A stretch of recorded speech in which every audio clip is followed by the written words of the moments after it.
heard a word, and I thought I heard the word debilitate. So I wrote it down. Mm-hmm. And so I was looking, something said, just look into that word. What do you see? Mm-hmm. And what I saw was to make devil. 4 syllables. And it's 4 words, but it's 4 syllables. And no, to make devil. No, it's 3 words, but 4 syllables. But the word debilitate is 4 syllables in just one word. Mm-hmm.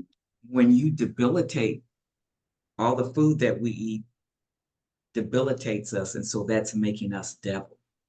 Because, devil means weak, right? Mm-hmm. Because if you know Spanish, how do you say weak in Spanish? Tell us, Sister Shayla. Devil, devil, Okay. devil, devil.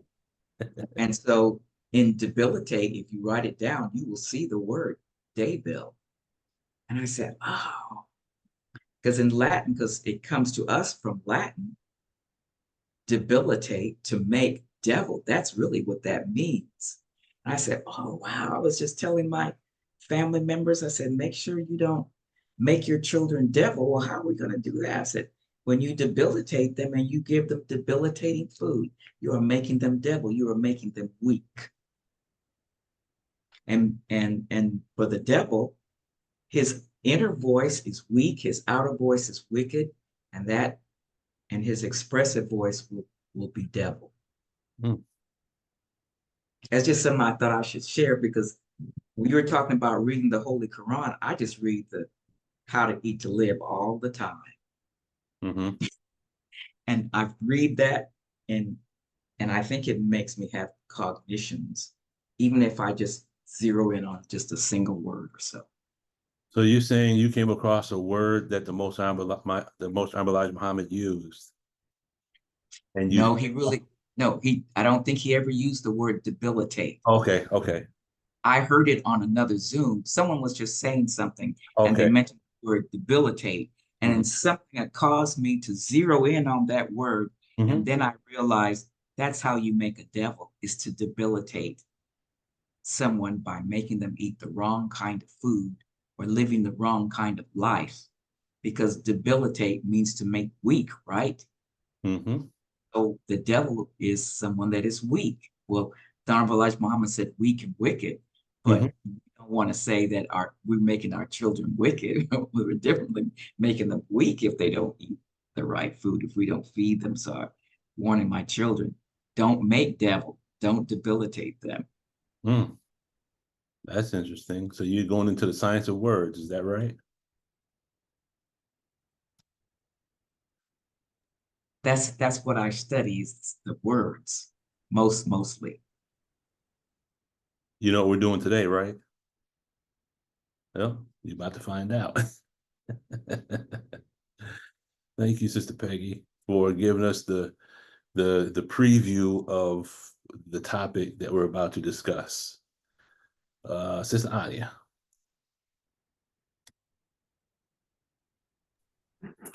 That was, to me, that was very profound, Mm-hmm. Mr. Peggy. And I immediately connected with it in terms of when we eat junk food and noticing, like observing yourself, what happens when you eat certain things or when you do certain things. I notice when I eat junk food that it weakens my resolve to stay on track, to move forward, trying to complete my goals, what that I've set for that day. Once I eat some junk food, it's like, ah, that I end up doing something else that I'm not supposed to do, or I end up skipping a prayer. Prayer time comes around and it's like, ugh, and then I don't pray. So that eating the junk food led to something else that I wasn't supposed to do. And it just ricochets, and you end up, okay, I'll start my program tomorrow. And then you just give up on the rest of the day. And, so when she was talking, I'm like, yes, and what it says in our lessons, that the devil is, it describes him in somewhere in the lessons as being weak and wicked, weak-boned, weak-blooded. That's what happens to us. So yes, I praise be to Allah. I thought that was really deep. Thank you, Sister Ania, because with the thought of what both of you have shared, I'm curious now as to whether or not certain foods can bring us to certain tone levels. If certain chemicals can produce tone 2.0, certain foods can make us hostile. If certain foods can bring us down to grief, like what is the science that they've figured out where they can manipulate a person's emotional behavior? Because if someone can take a pill, a prescription to bring them up out of a certain mindset, then it makes sense to me that there's a certain chemical that can be used to bring a person back down into that mindset, correct? I mean, it just sounds logical. Yes, sir. And then when you get into the whole science, Sister Peggy, of agonists and beta blockers and all those things, and the mechanics of how those things work, there's no doubt in my mind they're probably putting the same thing in the food. And that's why fasting is so important. Mm-hmm. And all this that you're speaking about actually has something to do with this other concept I'm working on now, but I'm gonna try to keep that for later. But the wheels are spinning. The wheels are spinning. Sister Shayla, I saw your hand go up there for a split second.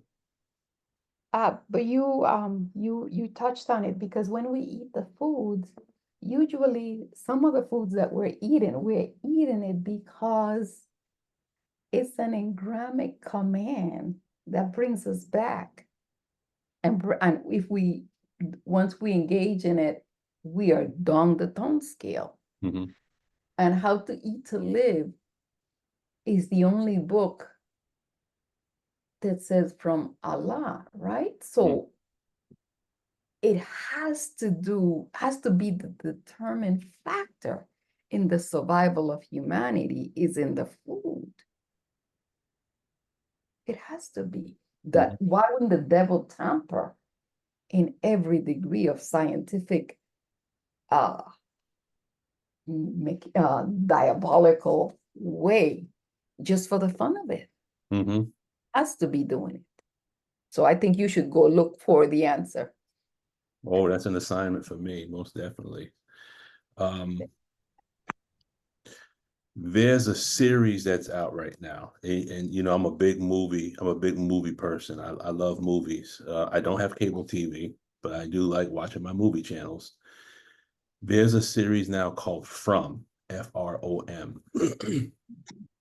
And I won't get into the whole basis of the movie, but just if you get a chance, start watching this series if you like science fiction with a little scary little twist in it. But the premise of the movie is there's these things that live in the woods, quote unquote, the wilderness, and they are terrifying. However, they can only come into your home if they're invited. And oftentimes they'll sit at the door and the windows and they'll whisper. And you can hear them whispering. And they try to convince you to let them in. And as long as you have this stone, there's a certain stone, if you have this stone in your home, they can't enter. But if you don't have this stone, then you're fair game. And as I'm watching this series, I said, boy, that's just Surah 114 right there. It's the whispering of the slinking devil, but this is actually part of the movie. And I'll just leave it at that. So if you like science fiction, if you like horror movies, there's a lot of good messages in that. Anyway. What's the name of it? From, F-R-O-M. They're just telling you how they operate. You know, the devil can't hide what he's doing because he's too arrogant, too full of it. So he's gonna make sure that what he's doing is known in some way, fashion, that it's coming from that nefarious type of energies. Have and you gadgets and have you seen the series, Sister Sultana? no, I haven't seen it. Okay. Not yet. Okay. It's the first time I'm hearing of it. Okay. And the thing about it is, all the people, they get caught in a cycle of going around in circles, and they wind up everyone gets stuck in this one little town. But when you watch it with the mindset of the teachings and the wisdom, and you look at it through the eye of like Mother Tanetta Muhammad, you begin to see other things in this movie. You're like, wow, did they really just say that? You're gonna see some things in there. Go ahead, Sister Patricia. Yes, sir. I just wanted to bear witness to everything everyone is saying as far as the food and the eating. And I'm in North Carolina, and I actually came here to heal. And I'm at my son's house, and I had stopped eating chicken and meat pretty much. And that's all they eat here. So I had to go to the grocery store. But I still ate some chicken. And I haven't been the person I was when I got here. I've healed some, and I was very productive getting some things done. And when I ate the chicken, it's been downhill ever since. I shouldn't say downhill, but maybe a standstill. Mm-hmm. So I just wanted to bear witness that So it's like that you're going there for like a kind of like a spiritual retreat. yes, yes. And Mhm. it was very, very, and this is going into the third week.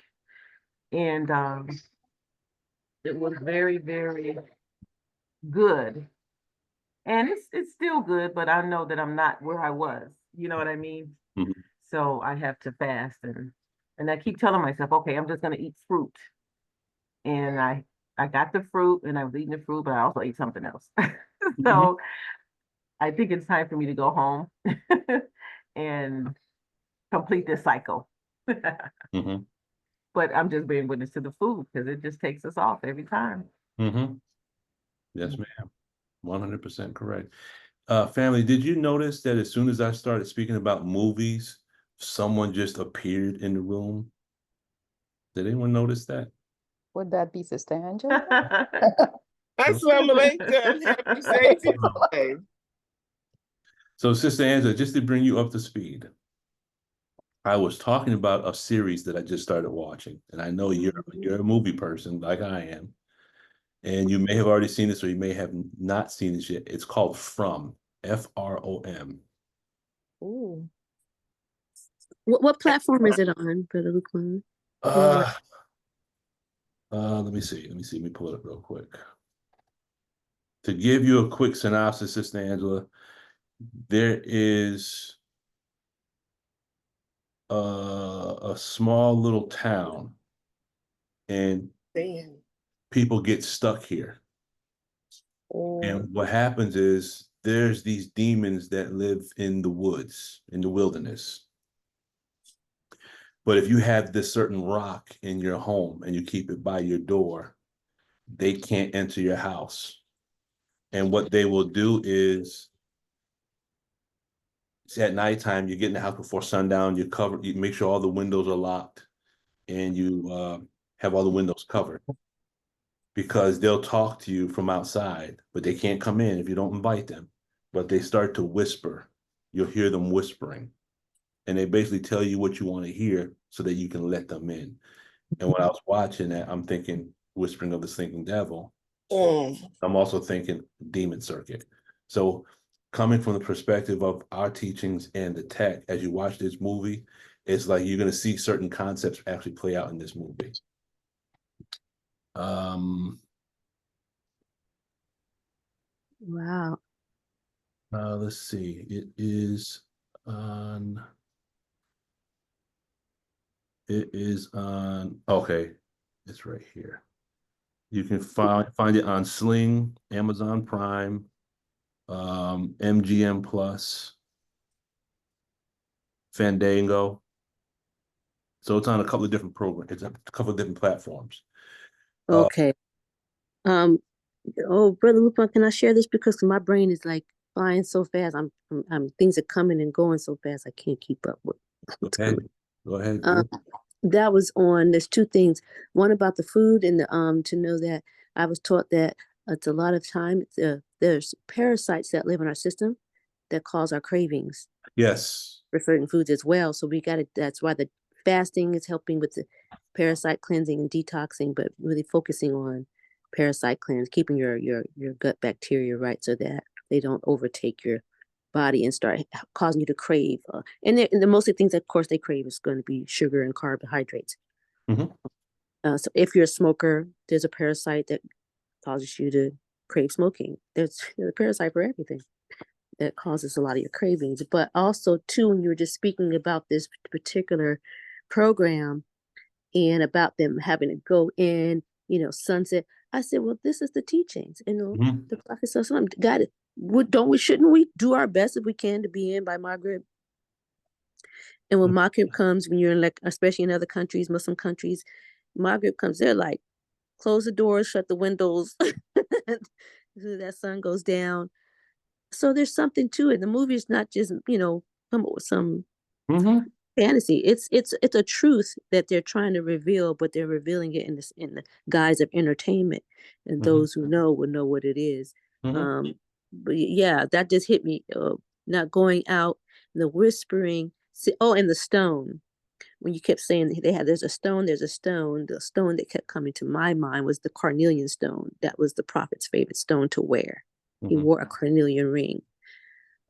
So that stone kept coming to my head when you kept saying that if you have that stone in your home, they cannot enter. Mhm. And I thought of the prophet's stone, carnelian. Oh, yeah, that was a lot. Mashallah. Thank you for Thank you sharing. a lot. No, thank you. Um, Probably about a year ago, we actually did a Zoom meeting. I think it's called Parasites on the Brain. How many of us remember that one that we did? Okay, it's based on this book. So this is an excellent book. This is Sultan. I don't know if you're with us, but there's this book called "This Is Your Brain on Parasites," Okay. and it goes into the whole science of what you were just talking about. It says how tiny creatures manipulate our behavior and shape society. Okay. I learned it from Dr. B. Serious. From who? His name is Dr. B. Serious. He's a metaphysics teacher from California. He's on YouTube. He has YouTube channels now. He goes into all kind of that. He goes into all that deeply on a metaphysic and spiritual level. Okay. Yeah. Gotta look them up. Dr. Thank B. you. Mashallah. This is just amazing the way our minds are connecting, because when I spoke earlier, I meant to mention that, and I couldn't remember my thought That's about the parasites. bacteria. Parasites. And earlier today, in fact, early this morning, I woke up thinking about the gut bacteria, and I kept wondering myself, well, what is the purpose, since you have to keep the good bacteria in, you keep it in balance, and you end up having problems if you end up with more what they call bad bacteria than the good. So I was asking myself, well, what is the purpose of the what they call bad bacteria? What is its function in the body that is even there in the first place? And then I thought to myself, there must be some high wisdom and science in that, and I put it on my mental notepad to look it up, to look that up. But it's coming back to me now in us having this discussion. So, Sister Anya, if you were to look at our Supreme Wisdom lessons, and this is something I've noticed for myself. Let's say you take the word devil and have that word represent negative gut bacteria. Now go back into lesson 1 and say, why did the devil settle on the best part of the planet Earth? And let's say the best part represents the gut. Contained in our lessons are principles that we can apply to the various levels of mathematics, physics, science, and chemistry. What the point I'm trying to make is we can take those lessons and apply them specifically to the science of whatever the science of the gut bacteria is. Does that make sense?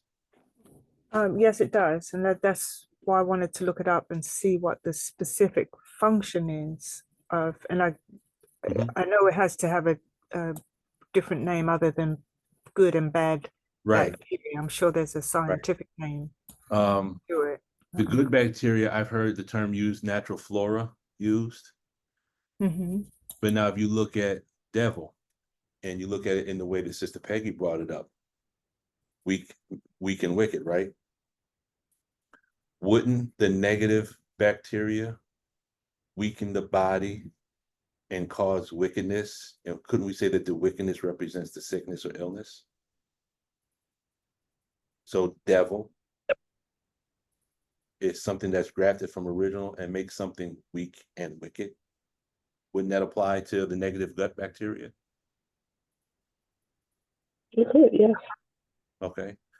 So then with that in mind, if we look at one particular lesson through the lens of the science of parasitology or bacteriology, wouldn't that imply that we could probably gain a better understanding of that concept if we knew how to use our supreme wisdom almost like a puzzle book? Mm-hmm. Meaning you can take that and you can look at the science of parasitology. So everywhere you see the word devil, use the word parasite, right? Does that make sense? Mm-hmm. Okay. That can imply that just shows the profound nature of the supreme wisdom lesson, that you can take the supreme wisdom lessons. If you're a chemist, you can learn chemistry. If you're a biologist, you can learn biology. If you're a mathematician, you can learn mathematics. Does everyone follow that concept? Yes, sir. Okay. The supreme wisdom lesson is like a crystal. And from whatever point you're sitting, every person's going to see a different color, right? Mm-hmm. But you can see the supreme wisdom lessons based on what your individual purpose is. If a person studies cardiology, okay, so in cardiology, the best part would be the heart, right? If you're studying cardiology, the best part would be the heart, yes? Then, Absolutely. then devil would be any specific heart disease or anything that would cause a heart disease. So for example, and Sister Peggy can bear witness to this, if there is a plaque caught in a coronary artery, Sister Peggy, couldn't that be considered a devil that settled on the best part? Absolutely. I see that. Yes, sir, I guess so, because that's what a heart attack is, Yeah. a clot problem. So we say, why isn't the devil settled on the best part of the planet Earth? So here the earth is the body, the best part is the heart, and the devil is the plaque, and its settling is getting it lodged in the coronary artery, right? So as soon as you mention anything about the heart, and Sister Peggy, you automatically get case gain. It already goes up like that. But does that make sense? How you can apply that to cardiology? So now, could we take that same thing and apply it to an individual that has a problem with the thyroid? So here, the earth is the human body. The best part is the thyroid. What would be the devil with regards to the thyroid that would cause a thyroid problem? You can apply. I mean, do you see where I'm going with this? Yes. Yes, Our sir. lessons, Yes, sir. our Yes, lessons are more than just lessons. Yes. Can I offer what could be some considered, I guess, stable datum to the discussion? All I you. have my hand up also, Brother Oh, Lewell. wait. Yes. No, wait, no, she can go ahead. I'll wait. Okay, so let me go ahead, Sister Anya, and then we got the sister from the wheel, and then we'll pick it up. Oh, and I apologize, Sister Angela. I wasn't looking at the screen. I was on a different website. But it says, where is your gut microbiome? Your gut roughly refers to your gastrointestinal GI tract, which some of it's in the stomach, some in the small intestines, and some in the large intestines. And it says the types of gut bacteria that live in your colon are different from the types that live elsewhere. They're mostly anaerobic bacteria that requires a low oxygen environment to survive. The higher oxygen, faster movement, and strong digestive juices in your upper GI tract prevent them from colonizing there. Anaerobic gut bacteria perform important functions within your colon that only they can. They help break down indigestible fibers in your digestive tract and produce essential nutrients that you can't get otherwise. And by the same token, these organisms are only helpful to you within their natural microbiome. If these bacteria stray beyond your colon, they can be harmful. Colon bacteria that manage to creep up and settle in your small intestine can interfere with digestive processes there. Colon bacteria that invade your colon wall or escape through a wound in your colon wall can cause an infection in your body. Mhm. So I equated that with when the minister talks about the type of language or conversation that is on the highest level, is when we're studying on the teachings and on the wisdom of God, as opposed to us, sitting in front of a TV, watching a low-down movie that's exciting the passions, the lower passions, and eating junk food at the same time. And listening to a lot of cursing and all of that, that would not be resonating with us, the best part of us, as you mentioned, that the best part. And so it was interesting that when our microbiome gets out of balance, and that let's say the anaerobic bacteria takes over,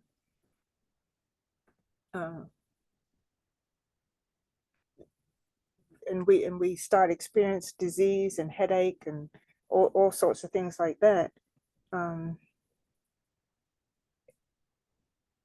That can be equated to us on a spiritual level, taking in the wrong kind of spiritual food, mental food, and then how that affects our behavior, and we start doing things that cause even more dis-ease to our spirit. So that would be weak and then wicked, correct? Yes, sir. Praise be to Allah. Okay. Thank you, Sister Ania, for that. Sister Angela. Yes, sir. Praise be to Allah. And no problem, Sister Ania. You actually went in two parts of what I wanted to go into about the spiritual parasites. So I'll leave it at the part I put in. I think we have a chat, and I put a sound 1150 megahertz that is for parasites. And some of the people that I've sent that sound to have had a reaction. And I noticed that most of us that strive hard to fast and eat one meal a day, very minimal reaction to it.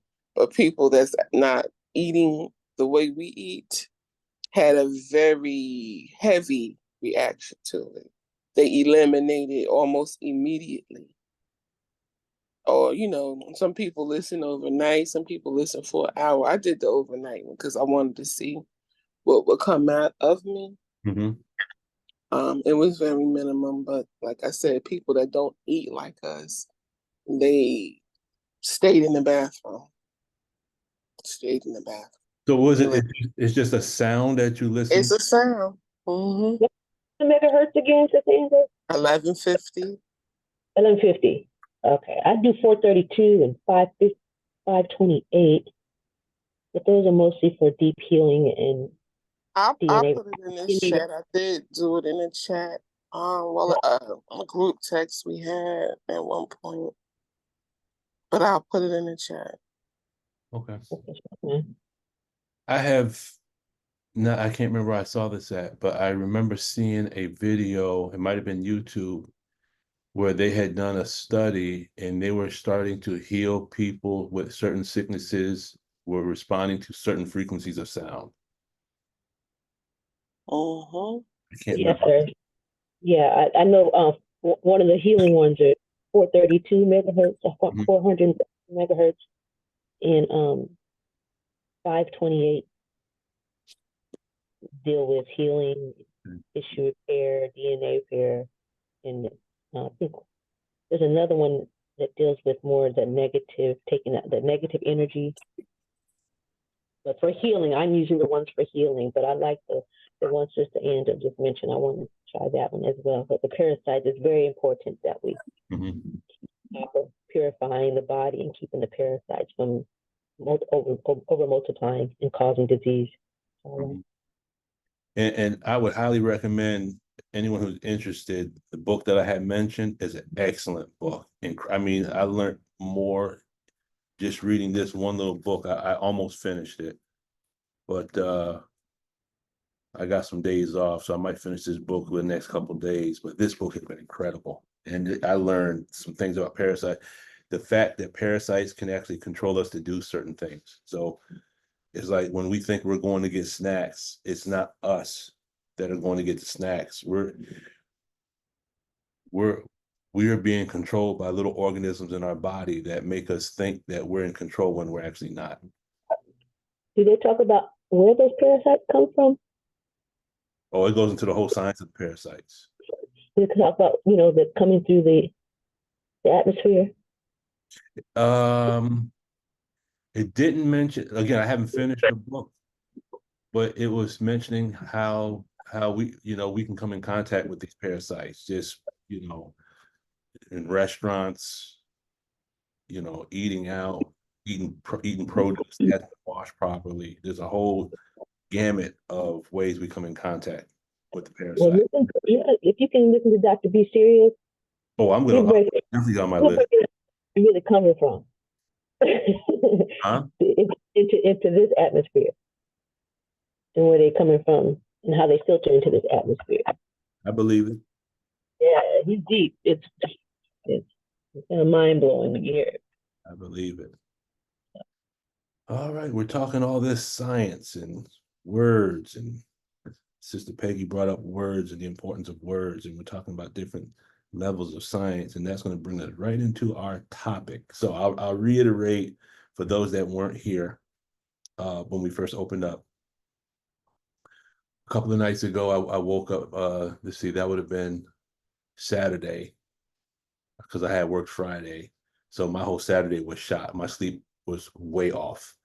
So I probably woke up around, I think I woke up at like 1:50 something.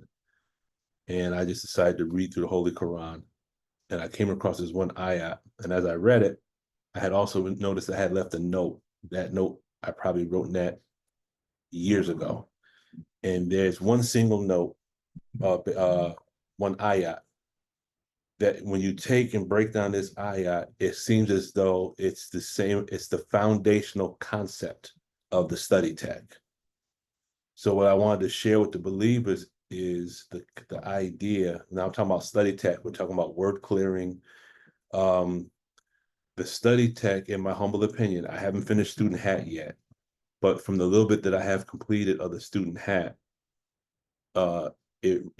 it reminds me of the Metu Neter, where in the Metu Neter, it talks about the unification of your left brain and right brain together in order to learn concepts from two different perspectives. And that's how the original people, that's how we used to think.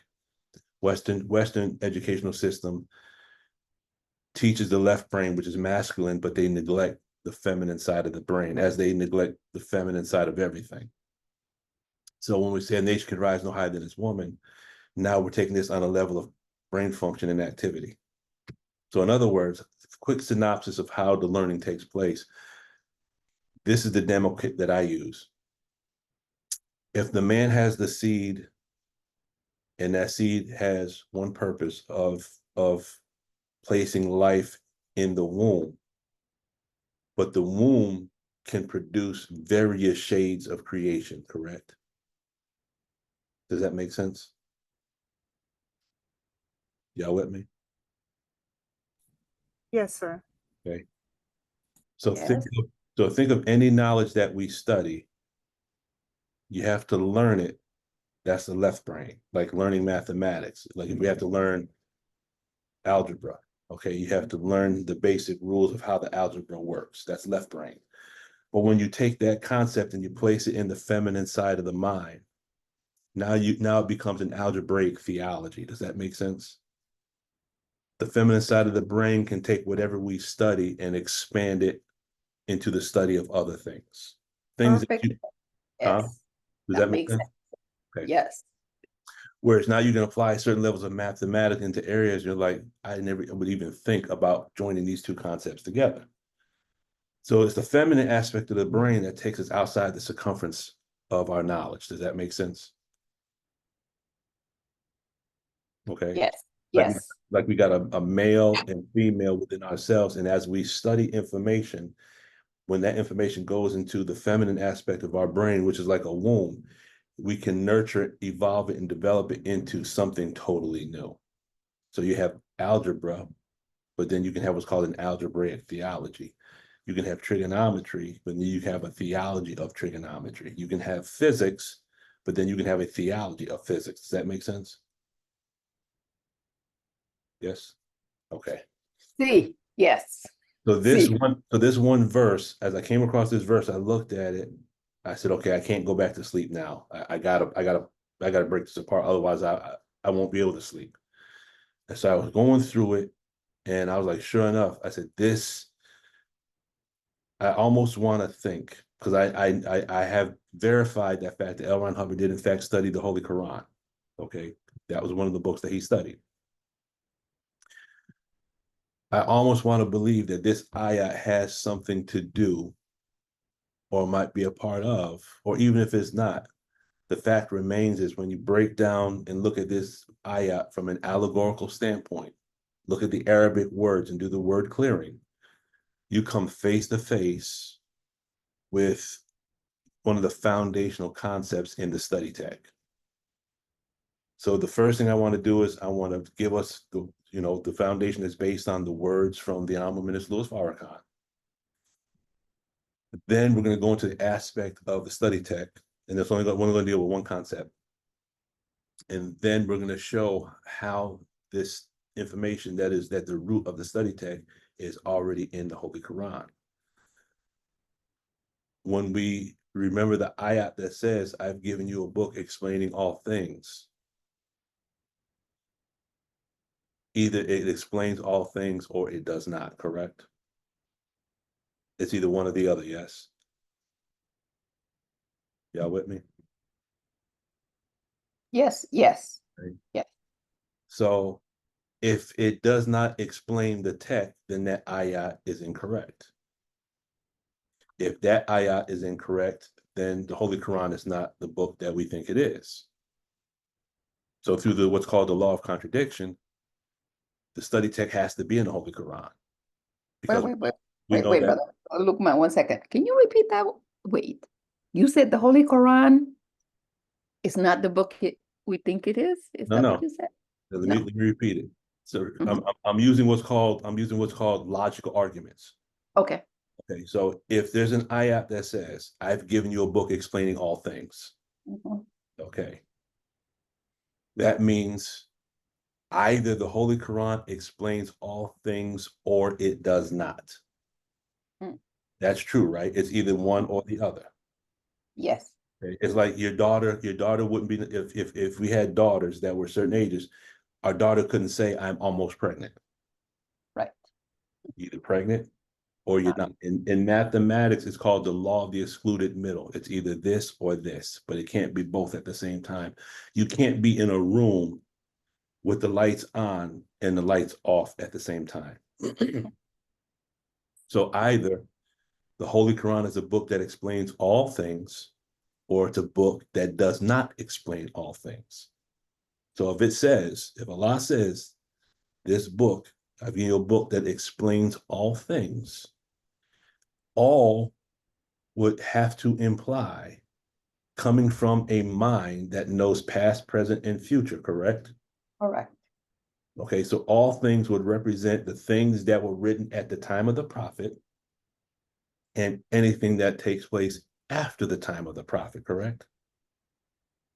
Yes. Okay, so what I was saying is, if we were to, if the tech is not in the Holy Quran, then that ayat would be incorrect. Mhm. Okay. So what I'm saying is, in the science of logic, you have what's called a direct proof, and you have proof, or you have what's called an indirect proof. You try to prove the contradiction. And if you can't prove the contradiction, then the original proof is true. So if we say that the tech is not in the Holy Quran, then that ayat would be wrong. But since we know that ayat is 100% correct, that would imply that the tech has to be in the Holy Quran. That's what we're saying. Okay, I'm not trying to throw a curveball. I'm just trying to get us to look at this in a mathematical way. The tech has to be in the Holy Quran. Yes. When Allah says, I've given you an explanation, I've given you an explanation, how does it say? All things distinct. I've given you a distinct explanation. Everything has to be in the Holy Quran. It's just that as we study the Holy Quran, if we don't know, if we're just looking at it from the English translation, then you're not going to see aspects of mathematics in the Holy Quran if you're just studying the stories in an allegorical way, right? Mm-hmm. Yes. But as we start digging into the Arabic, you're going to see certain Arabic words actually have multiple meanings. And if you look at the various shades of meaning of the Arabic and the different derivations, and you take different meanings and plug them back into the ayat, you'll see that it'll transform the ayat into what we could call another harmonic, or another way of understanding the ayats of the Holy Quran. The Holy Quran is a living book. And based on our different levels of understanding, we're going to see various levels or harmonics or shades of meaning in the Holy Quran. Everything that is of the tech, that is of truth, has to already be in the Holy Quran. Does that make sense? Yes. Yes, sir.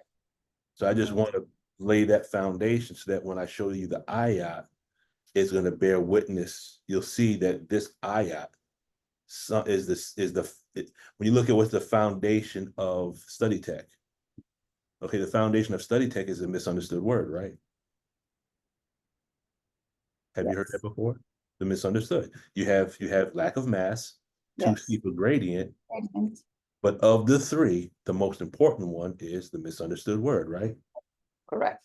Okay, so that's the foundation of the study tech in Scientology. But what I want to show the believers is that that is a key point in education with regards to the Honorable Minister Louis Farrakhan, based on his own words. And it's also in the Holy Quran.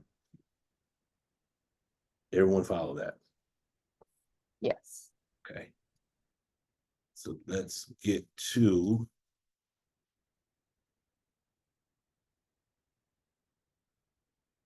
and we're going to call this, why do we avoid study? But let me get my screen together here because this is acting kind of crazy. Here we go. Okay. Everyone can see my screen, correct? Yes, sir. Why do we avoid study? Okay. So we're going to start off with some words from the Honorable Minister Louis Farrakhan. And we're going to use this to lay the foundation. First, he says, in those days, I studied everything I could get my hands on, related to the message of the Honorable Elijah Muhammad. He says, by immersing myself in his message, then everything that I learned in high school, prep school, and college took on greater significance. He says, biology took on, everyone could mute, please. There we go.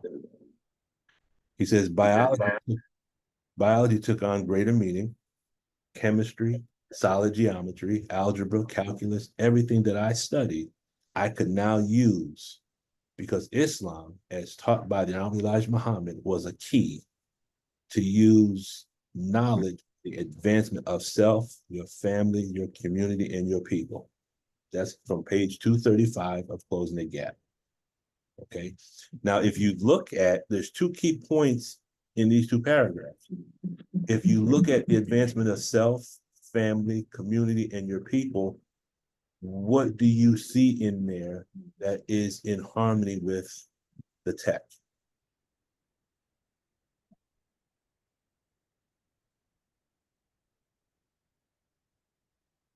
Could we say that those are four dynamics? Is everyone still in the room? Yes, we're here. Okay. So when you look at self, that's the first dynamic, right? Right. Yes, Family ma'am. is second dynamic, community is third dynamic. So we're looking at different dynamics, correct? Right. Okay. Correct. Now, if you look at, can we say that he married the teachings of the Most High Elijah Muhammad to what he learned in school? Yes. Okay. But now, if you notice what he says here, he says he immersed himself in the message. Then everything that I learned in high school, prep school, and college took on a greater significance. Could we say that what he studied in school was like a safe full of riches and the teaching was the key? Yes. Yes. Does that kind of sound familiar? Yes. Everything he learned in school was a safe full of riches, but it was what he learned from the Most High Elijah Muhammad that was the key that unlocked that safe that was full of riches. Does that make sense? Yes. Okay, so that's kind of what we're doing today, except the safe full of riches, based on the words of the Honorable Minister Louis Farrakhan, is the teachings of Most High Elijah Muhammad. But now in modern time, we're using the tech to unlock the safe that we had. That we've had these teachings, but we had lost the key to it. Does everyone follow that logic? Yes. Okay. I do.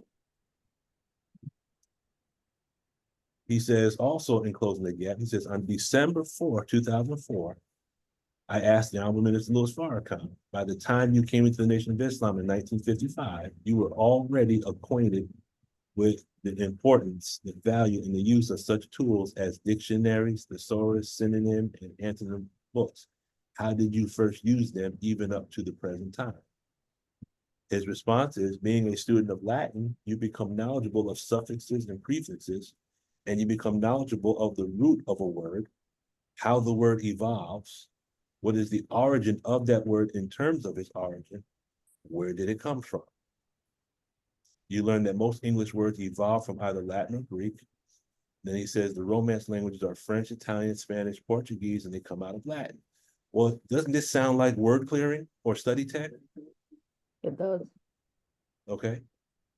So study tech is not, it shouldn't be anything that's new to us if we've been following what the minister has already given us. Yes. Correct. He says Latin is considered a dead language. But as the Quran says, he brings the living from the dead and the dead from the living. So if you don't know something of the dead language, you are missing the understanding of the living language that are being used today by a great number of people on the planet. Naturally, the meanings of words and their shades of meaning are very, very important in developing our communicative skills. The Honorable Elijah Muhammad one day told me of Clarence Darrow and President Woodrow Wilson. And he said the degree of knowledge they had of the English language was profound. Now, in order for the Most Honorable Elijah Muhammad to make that statement, wouldn't he not have had to study Clarence Darrow and President Woodrow Wilson?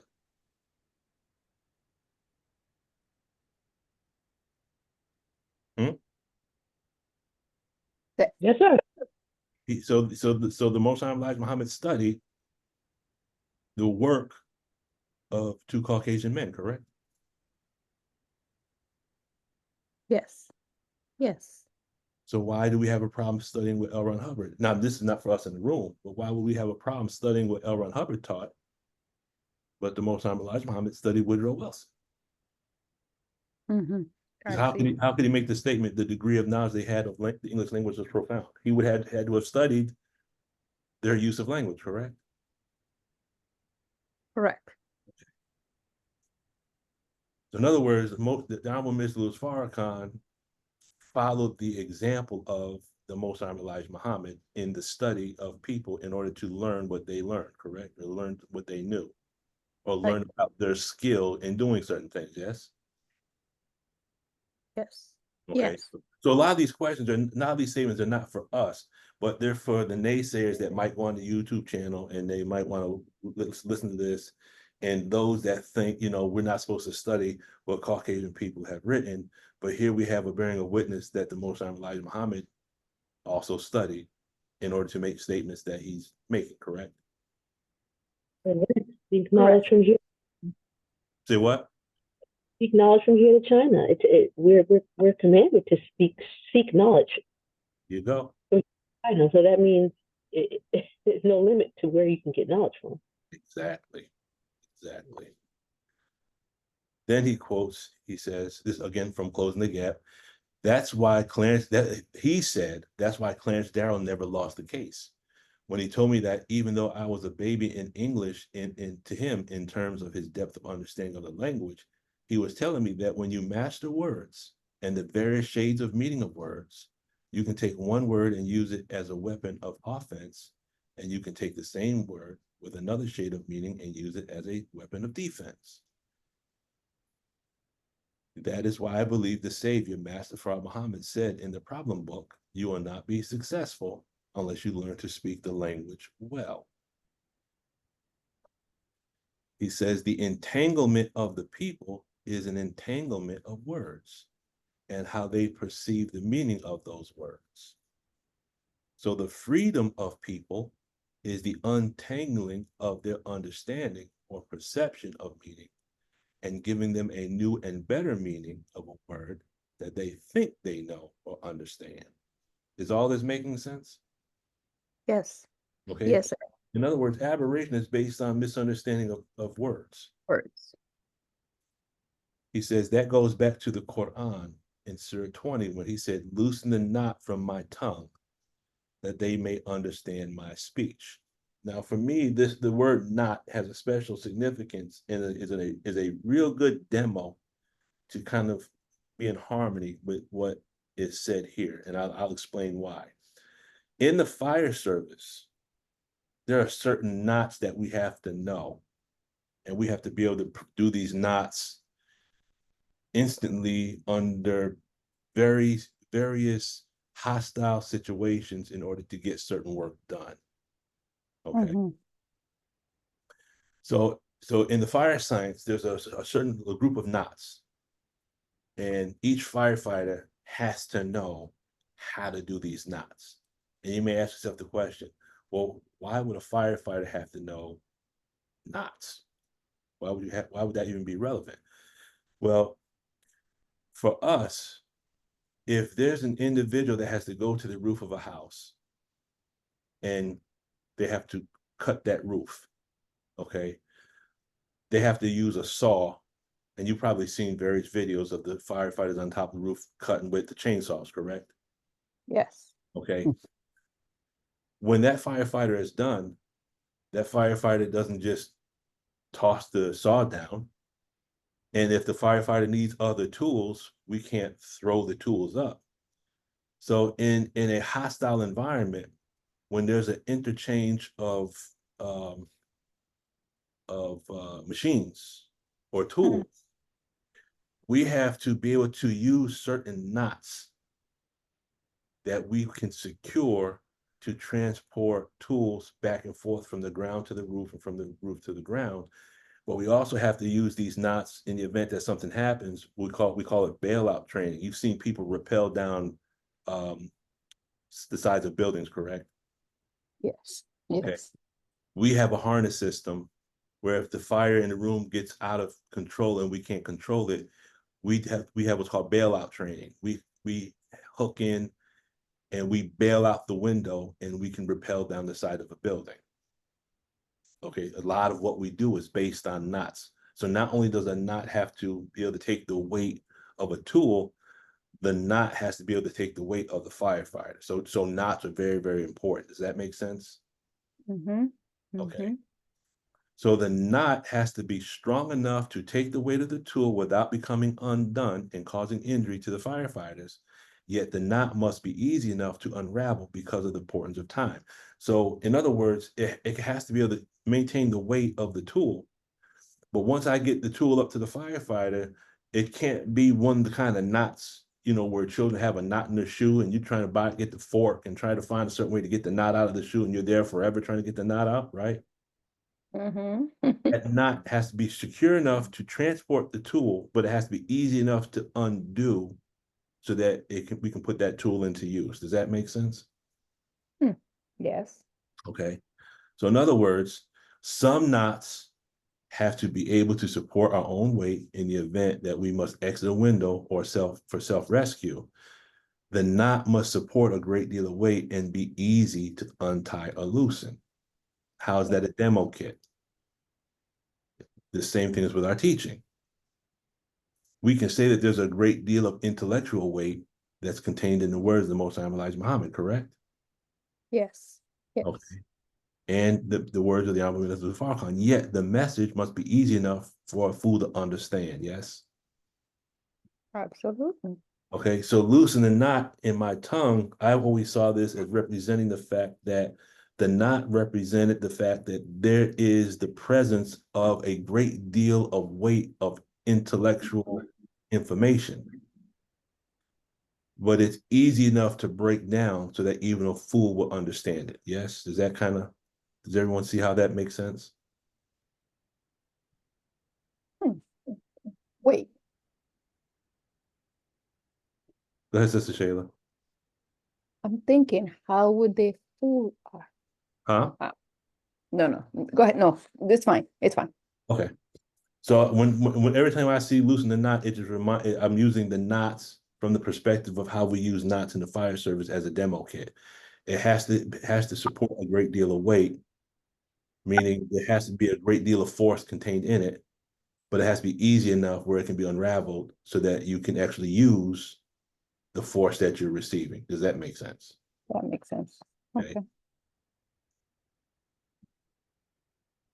Then he says, the word of God that came to the Honorable Elijah Muhammad was a word that was designed to fit the condition of our minds at that time. But a deeper study of that same word would disentangle us from a limited understanding of what we thought we understood when we first heard that word. Well, doesn't that sound like the principle that Brother Batin used to share with us called the fundamental? Yes. So when Yeah. we first study the words of the Most High Elijah Muhammad, we got one level of understanding. But every time we go over that word, every time we go back to the beginning and go over it again, don't we pick up additional data? Absolutely. Okay. And wouldn't that new data that we come across disentangle us from the limited understanding of what we had previously? Yes, that's how it works. So would that not also imply that every time that we read the teaching of the Most High Elijah Muhammad, then that's like a form of processing? Mm-hmm. Because based on the words of the Honorable Minister Louis Farrakhan in this context, if you compare this to the tech, then every time we go back to the beginning, go again, pick up additional data, we are becoming disinterbulated with regards to our connection with this world that's going away. Yes? Yes. Yes. Okay. Is everyone following this logic? Is it making sense so far?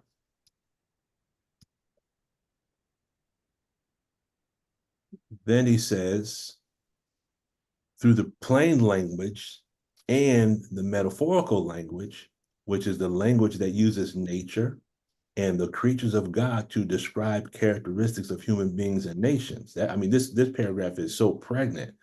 We could teach a whole class just on this paragraph. The forces of nature, the wind, the weather, aspects of zoology, aspects of botany, aspects of anthropology, aspects of meteorology, aspects of physics and chemistry and science. All of this language is used in scripture to couch and hide even truth, as well as to give a mind that is not yet ready for deeper aspects of truth enough to free that mind, to start a movement toward the deeper understanding of what God had in mind when he revealed what he revealed. Then are you saying, Minister Farrakhan, that as we study the plain language and the metaphorical language, and we're studying our mathematical theology, and we're looking at the study of botany and zoology and anthropology and meteorology, if this is freeing our mind, then are you saying that the teachings of Most High Elijah Muhammad is a form of processing? Absolutely is. Okay. Absolutely is. So what we have already is a form of processing. But what would make us move quicker, as we've been told, is that if we understood the equations and the dynamics of how these processes work. So by studying the tech in conjunction with our teachings, not only do we get a chance to learn the information given to us by the supreme being of the universe, but what we begin to understand the dynamics of how it works. Does that make sense? Yes. Okay. Because Brother Luke, man, the first time we hear the teachings, something it's like you can't, well, we didn't know, I didn't know that then, but it's like what happened when you come out of audit and like nothing seems the same. Like we said, wait, the street got bigger. It's the same street. Things got broad. So it was when, at least when I heard the teaching, it's like, my God, everything just like, ooh, it was just like, I can't explain it. It was just amazing. It was so amazing that I walked home, forgot that I went to the mosque in a car. I walked, that's how blowing my mind was. I walked home for about maybe 8 or 9 blocks. I left my car. I was like, oh my God, I forgot my car. But I was just, now I know it was a form of processing that it just opened me up to a whole new world that gave validation to my whole life. Like it just turned me upside down, but in a good way. So it is a form of processing. It's just the fastest way of processing brain. It woke like I always thought I was woke. I was woke, but that day I realized how asleep I would have been all my life. And it was just different. It just, I forgot my coat, I forgot my car. And I went home and my whole life changed. My whole life changed. So it is a processing like no other one. Look at this as a pleasure moment and see if you can go back to that day, that lecture, wherever it was, when you finally made the decision to stand up and accept the teaching. I was in Boston at Mosque number 11 when it happened for me back in January of 1991. I can't remember the full topic that was taught, but I do remember at that time, Minister Don, he was, I believe, the East Coast Regional at that time. And those that remember Minister Don teaching, he used to always use sports as a demo. He didn't call it a demo kit, but he always used sports to get his point across. Does that make sense? Yes, he did. Okay. And it's interesting because years later, I bumped into a brother at Mosque number 7. And he said, brother, I remember you the day you stood up. In my mind, I'm thinking, how the hell you know me from Adam? I mean, that's the thing. First of all, how do you remember me? And then he goes, no, bro, I remember exactly where you were sitting at mosque number 11. I remember seeing you the day you stood up, and that always stayed out. It played out in my mind, but I can see part of that image in my mind of where I was sitting, because we used to have to travel to Boston from Albany, New York. We would travel to Boston to hear the message because we were in the process of trying to get a study circle together in Albany. But when you go back to that day, as Sister Shayla, she was so blown away that she forgot the coat and the car and everything. I walk home. I walk home. It's almost like you can barely remember how your mind operated before that day. You have glimpses in pieces. But it's almost like to a certain level, on a certain degree, that was almost like a state of clear on a certain level. The day that everything clicked and you stood up to go up front to write your card, right? Does that make sense? That makes sense. Okay. That makes sense. All right. Let's go back. But Brother Lukman, I wasn't courageous. I never made my stand like nobody else. I didn't join the nation because I was courageous. Mhm. I joined the nation because of my daughter. Mhm. Because my daughter is who introduced me to Minister Farrakhan. She Mhm. introduced the whole family by agreeing with him. Mhm. We was kind of shocked because that 7-year-old didn't agree with nobody. So we kind of went in the room and tippy-toe and look, see who she was agreeing with. And then we sent her to bed because she was agreeing with him and everything he was saying, I was doing. And I was like, huh? Mhm. Oh my God. So we sent her to bed and we sat on the bed, her father and I, and we listened to this man, right? Mhm. And when he went off the air, we just kind of look at each other. And her father at the time said, I guess he don't give with a colorful world. What nobody think? I said, yes, but did you hear your daughter? She agrees with him. Mhm. And she said, can you find that man for me? So I did. I found him. I went and I did. So when we went, and they asked it was, you go to the mosque and you listen to this lecture. And it wasn't the minister talking. It was somebody else. Mhm. And when they said, is it good for Black people? Would you stand up? So I raised my hand, it's good for Black people. And so she stood up and I said, sit down. And she said, do you think it's good for Black people? I said, yes. And she said, well, stand up. And I wouldn't stand up. She stood up, she stood there, and they said, would you like to come? She walked right off the aisle and went, and I had to go chase my 7-year-old. Okay. I'm like, no way.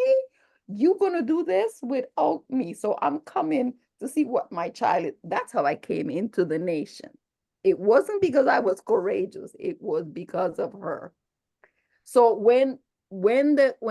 I came back the following Sunday to see what this was really about. This is me now by myself.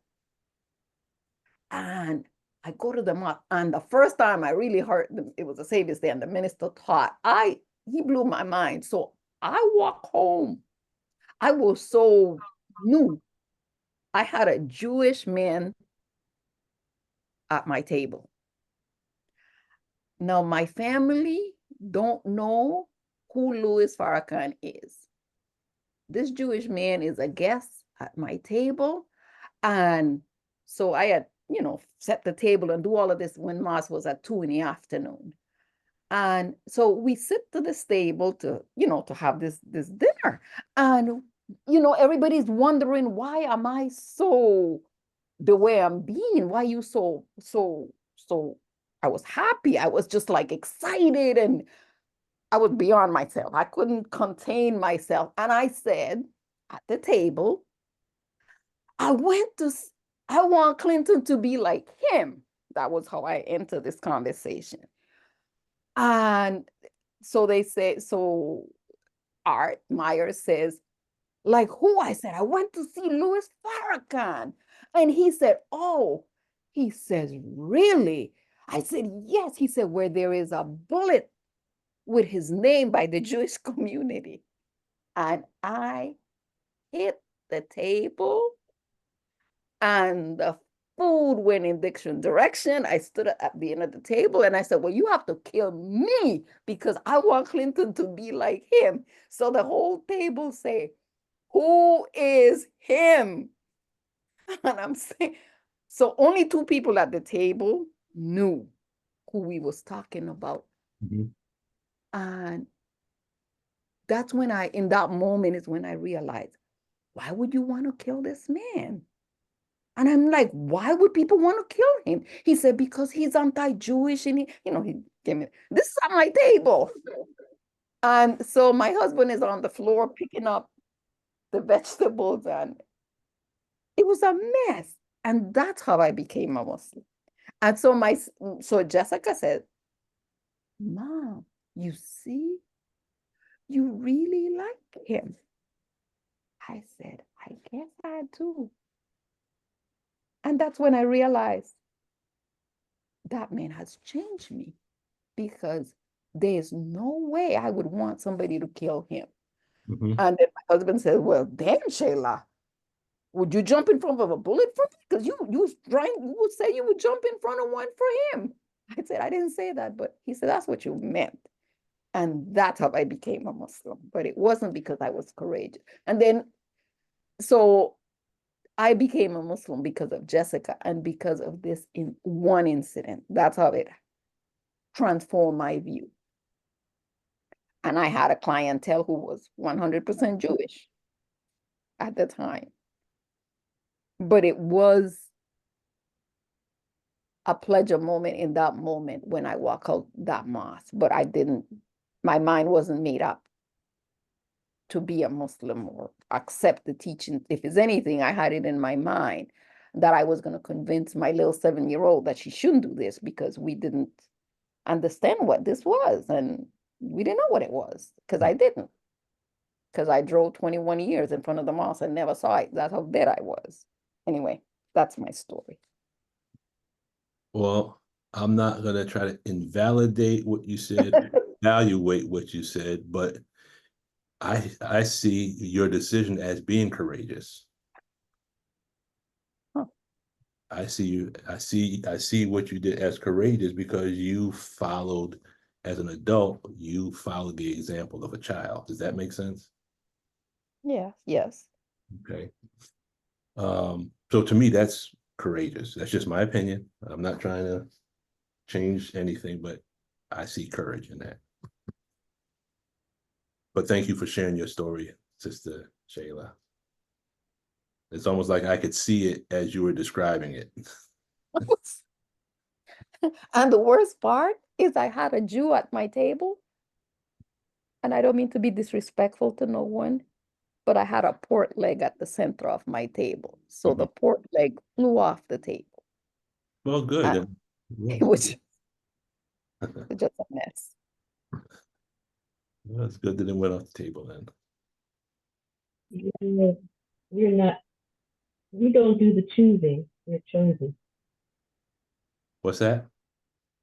We don't do the choosing, sometimes we don't do the choosing, we're actually chosen to be a part of anything. We think, oh, it's my decision, I'm going to choose.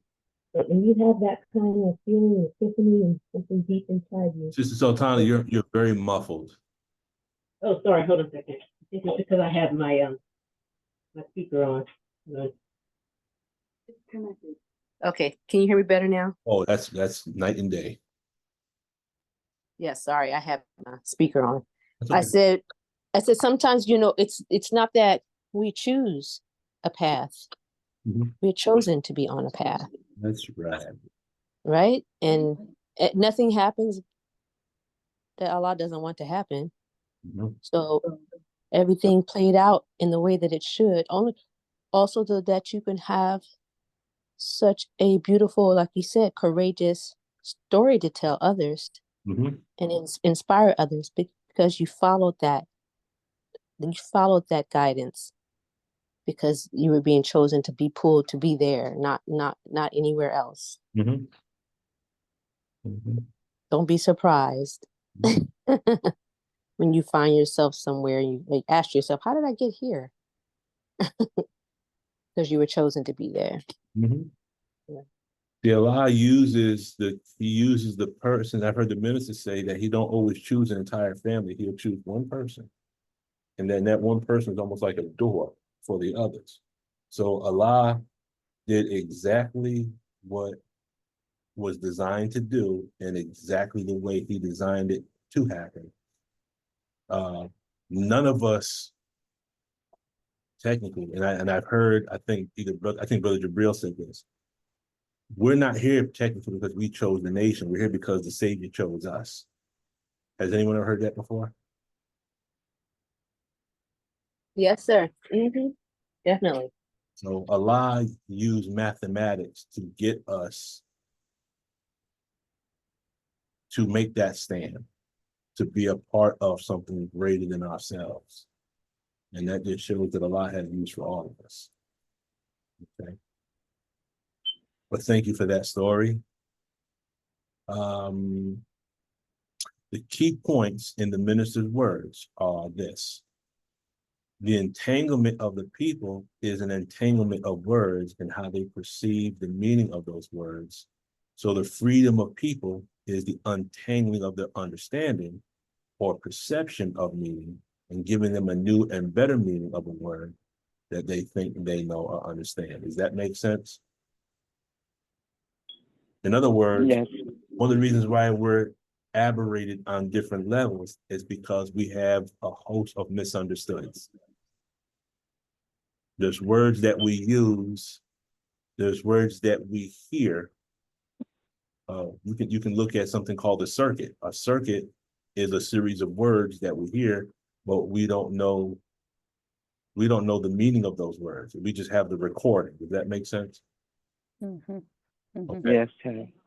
And when I looked at the word entanglement, I said to myself, okay, is the word entanglement synonymous with interbulation? Meaning, if we're interbulated, which is a fancy word for aberrated, are we aberrated based on language? Yes, sir. So with entanglement and turbulation, and then from this perspective of our teachings, why does devil keep our people illiterate? Illiterate also means ignorant. Are these two terms equivalent to entanglement and interbulated? Can we see the connection between those terms? Yes, sir. Okay, if we're illiterate because we can't read, and illiteracy leads to ignorancy, correct? Yes. Okay. So is it possible that being aberrated is connected to having a deficient vocabulary? So the average person speaks 400 words considered well. Is that deficient, or is that an expanded vocabulary, or is that a deficient vocabulary? Deficient, I believe. Very, Bishop. Yeah. very deficient. So the words that we just read from the Honorable Minister Louis Farrakhan, are these words in agreement with the study text? Did he not Yes, sir. describe what we would call word clearing? Yes. Okay. So real quickly, we're going to look at word clearing. We're going to look at what happens when we don't clear words. And we're going to see where we can find this in the Holy Quran. Okay, we're almost there. This is not going to be a long Zoom meeting today. We're going to see if we can connect everything. Now, is there anyone that does not know the process for word clearing?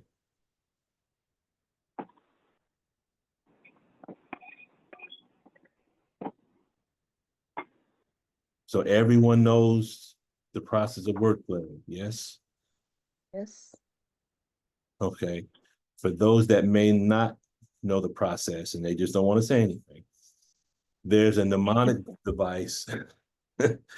There's a mnemonic device that I use. And this is what I use when I do word clearing. I just go through each one of these letters And this, the foundation of this is actually based on the student hat, okay?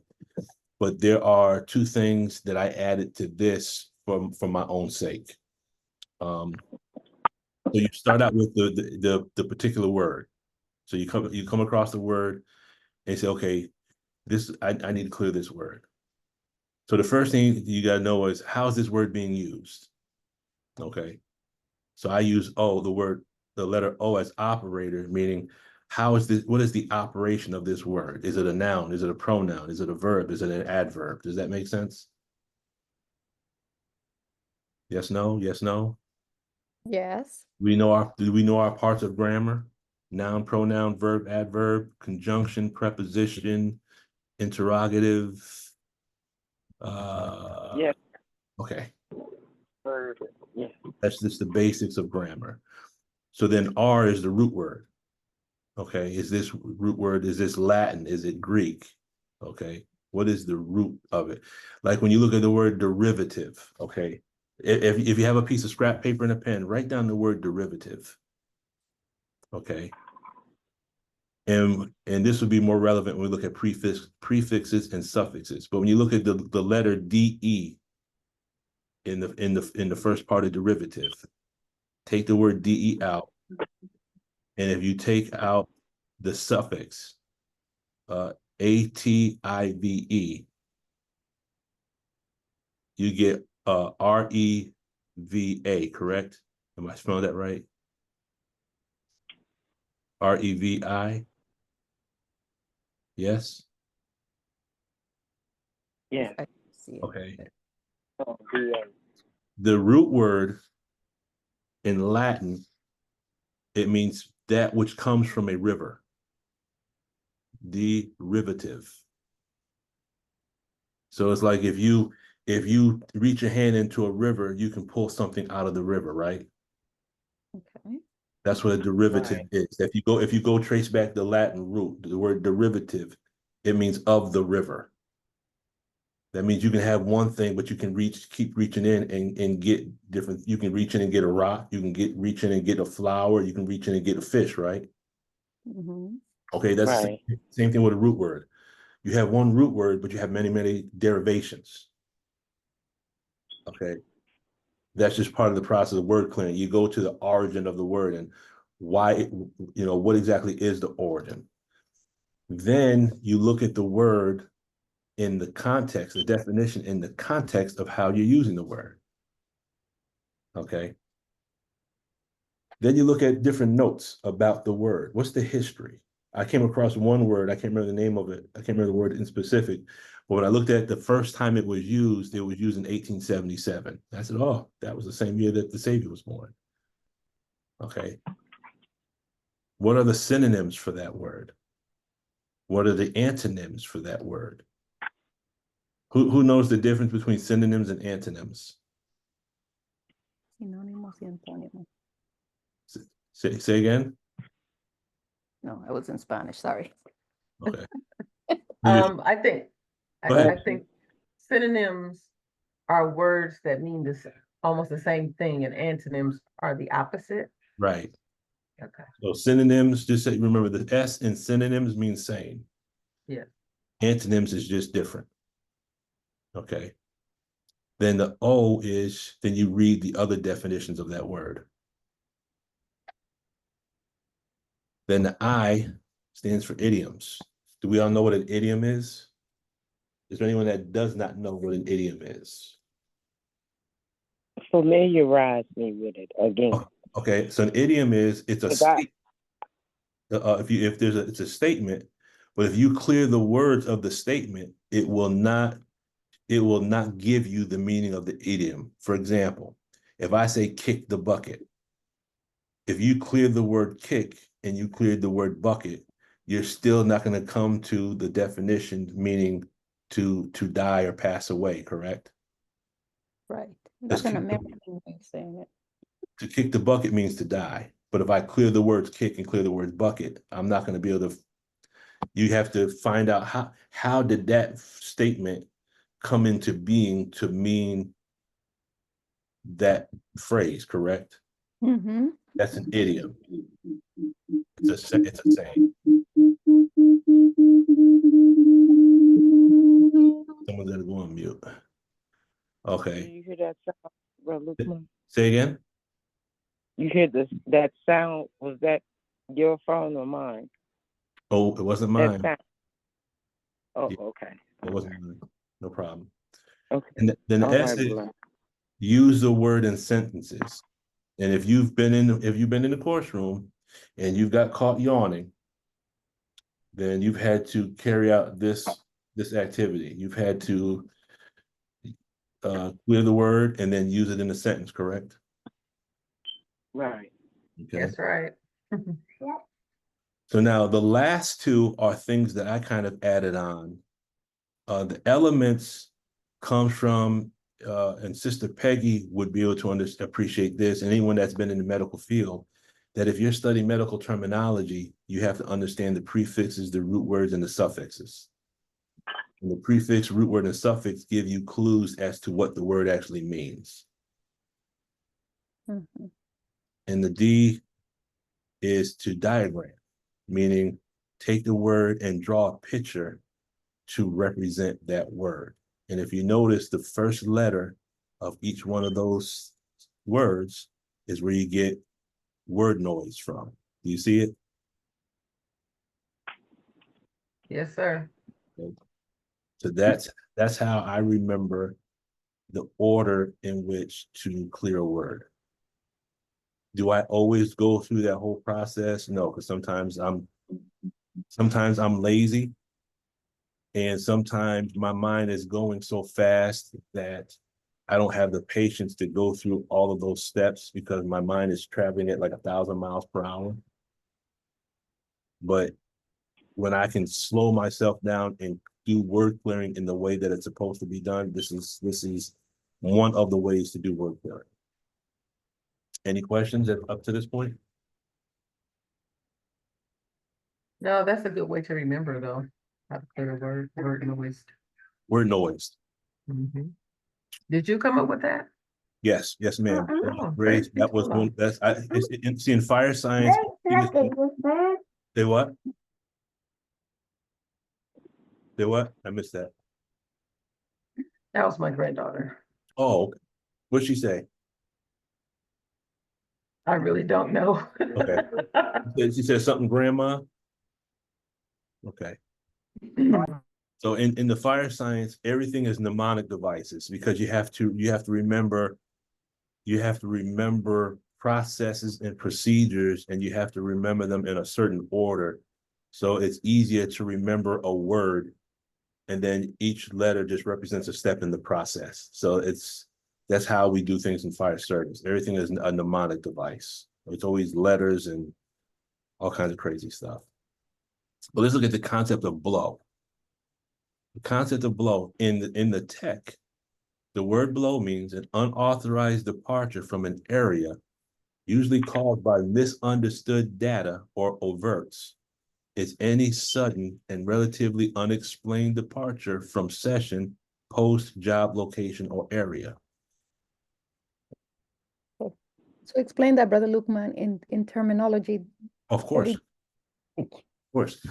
Let me just read this next paragraph and then we'll go into it. So the manifestation of blow stems from this third aspect of study, which is the misunderstood definition or the not comprehended definition or the undefined word. So anytime we have started to study something and we have stopped studying, more than likely what has happened is there's been a misunderstood word that came up, we didn't get it cleared, and it caused us to stop studying what we were studying.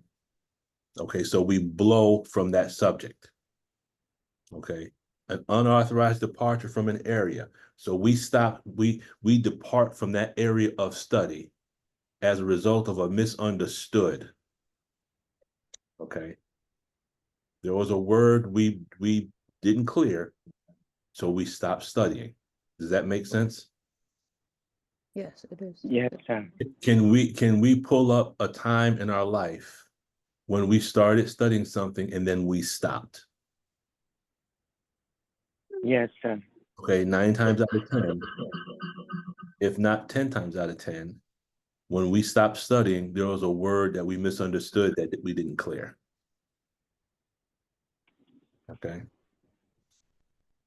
Does everyone follow that, understand that concept? Yes, sir, that is actual facts. Okay. Now there's more that takes place after that. We won't get into that here, but I'll just mention it briefly. After the student blows, they'll blame the teacher. They'll Yes. say the teacher didn't like me, or the teacher Yes. was boring, or I didn't like the way the book was written. So we'll come up with a justification as to why we stopped studying, when in all actuality, it boils down to a misunderstood word. Yes, sir. Okay. That is the But the- foundation of the text right there, the misunderstood word. Does that make sense? But yes, but this misunderstood word, Brother Lukman, most people don't know anything about it. Most people, and it has nothing to do with your level of education. Right. Because it could be a basic word that you use that you think you know, but you really don't know the word. Correct. Exactly. Yes. And it's not, it doesn't have to be a $30 word. It could be a basic word. Like if I said, okay, what is the meaning of sudden? Of what? Sudden, S-U-D-D-E-N, sudden. Okay. Sudden. Okay. Okay. It could be a basic word that we think we know. But Yeah. in the course room, they have something called ComLag. And if they say, okay, well, you know, they see you yawning, they come over to you, okay. And then, you know, I try hard. I'm about to yawn, and you know, I try to cover that yawn up because I'm like, oh, just don't bother me when I'm studying. I don't want to be bothered. They come over and I'm telling you, they come over and they're like, okay, was there a word that we missed? And you're looking, and they say, well, how about this word? And if you start umming and on, that means you have a comm lag. So the comm lag is from the time I ask you a question to the time I get an answer. If there's a certain amount of comm lag, that means you don't understand that word. What you're trying to do now, you're trying to make up stuff in your mind so that you can kind of make it seem like you know the meaning of the word, but it don't fly. That don't fly with the courtroom supervisor. They already know comm lag represents you don't know. If they ask a word and you can break it down, then okay, that's not the word. But there's a word there somewhere that's misunderstood. Does that make sense? Yeah. Yes, sir. Okay. Absolutely. Mr. Peggy. Once again, another slang word that we used to use when I was young. The term blow meant to leave. Let's blow this place. And you usually mean to do it right now. There you go. There you go. Mm. And that's what we do with our courses. We leave right now. Mm. So some of us, if someone pressed our button in class one time and we said, I'm out of here, and just stormed out of the classroom. Who was it? Me? Who was it? Uh-huh. See? Yeah, who was it? Yeah. Mm-hmm. So that's what blow means. Okay. To run away, to leave hurt, to desert. Okay. So that's kind of like in the context of what Sister Peggy just shared with us. But now there's another context in which this word is used. Okay. So when an individual misunderstands a concept, they'll leave the study of the concept. That's the first concept. Yeah. Okay, we will blow. This could be one of the reasons why some of us have been in the nation for the amount of time we have, and we have not completed any of the messenger's books.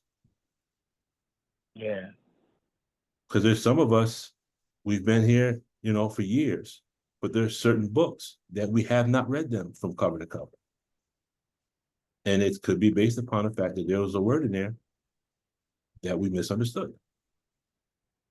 Or we have the concept that we think that we know the teaching. Yeah. Yes, sir. Okay.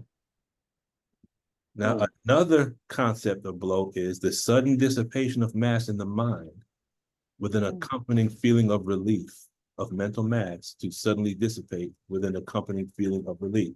So have you ever had that experience where something was made so crystal clear, you realize that you had misunderstood it the whole time, and then it was like, oh my God, now I understand that. Have you experienced that before? All the time. Yeah. That's another Yes, sir. context of the word blow. Oh, wow. Okay. Yeah. It's in regular terminology, that could be what's called an epiphany or a cognition. Yeah. Okay. Mm. That blew my mind. Exactly. There you go. Thank you, Sister Peggy. So an epiphany is a usually sudden manifestation or perception of the essential nature or meaning of something. It's like we heard the minister talk and then he said something and it was like the clouds parted, the sun shined through, and we're like, oh my God, now I finally get it. It's me. That's an epiphany. Mhm. It's an intuitive grasp of reality through through something such as an event, usually simple and striking. Okay. Even with the tech, something with the tech, you learn something, you're like, that's why that happened. Oh my God. And then what happens? There's usually a physical manifestation that occurs with that epiphany. Does that make sense? Yes. Yes, sir. Oh, It's the same as an illuminating discovery, a realization, or disclosure. Hmm. A cognition is a realization about life, an increased understanding of something, an awareness of awareness. It says a cognition is a realization about which the pre-clear feels relieved. It like Mhm. releases the burden or the weight of something on the mind because someone now finally understands it. It's like when an auditor takes you into that event and then you finally realize all your life X, Y, and Z has been happening, and now you find out why. Mhm. right. Now, Brother Luke, yes, go ahead. I was thinking about expose, Uh-huh. for blow. Mm-hmm. When you're exposed because you thought you knew that whole word, the concept and how to use it and similar, and you realize you don't know that word. Uh-huh. You might just have just your definition. Then you find out, it means to blow it like dynamite. Just expose everything, Mm-hmm. and you can't hide behind something that's exploded. Mm-hmm. It's like you see what it is. Yeah, Mm-hmm. I know you telling the truth, brother Lukman. Oh Praise my be to God! Allah. All praises be to Allah. Oh, okay. I'm sorry. I'm just Oh, getting so much out of what everybody is saying because. that's good. That's what it's about. It's all about case game. The terminology he uses is called cognition surge. It's a release of electrical charge which goes along with a person having a cognition. Isn't that the same as if someone talks words of wisdom for 8 minutes and 20 seconds, it gives you light, life, and power? Absolutely. Okay, so in our language, it's light, life, and power, 8 minutes and 20 seconds. In the terminology of the tech, that's called a cognition surge. So when the minister teaches, do we not get a cognition surge? All the time.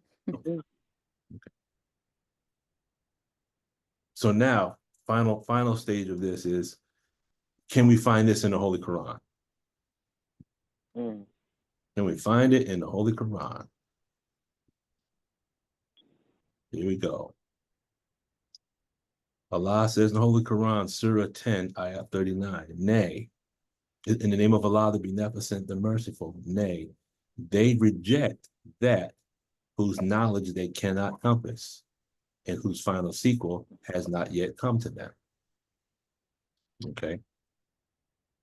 We're going to break this down based on Arabic, and we're going to find everything that we just spoke about, all of those different pages contained in one ayah. So if we can remember this one little ayah, we would be able to remember everything that we just spoke about. So this is a condensed version of everything just discussed. Okay. So when you look at it off the surface, if a person can't compass something, then they reject it, right? Right. And then once you That's say, right. okay, well, what does the word compass mean? Because that's a key word. If you don't know what the word compass means, then none of this makes sense. So if there's something that can't be understood, then people reject it. That makes sense, right? Yeah. But if you also go in the opposite direction, why do people reject certain things? It's because there's something they don't understand. So isn't that what we've just been talking about? A misunderstood word? Yes. Yes, sir. So this is the Arabic. Don't worry too much about the Arabic, but this is the Arabic. So I put this together like a cycle of action. So when you look at this word, you can see my pointer, right? Can anyone see my pointer? Yes.